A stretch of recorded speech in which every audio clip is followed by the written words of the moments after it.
નો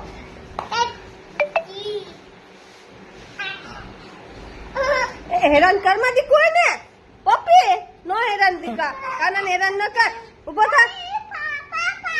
ઈ પાપા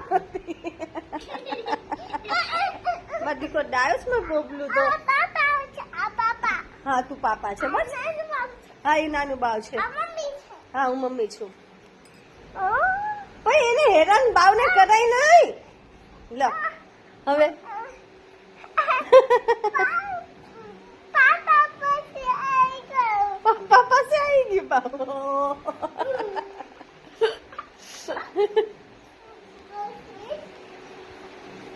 શું લખાય છે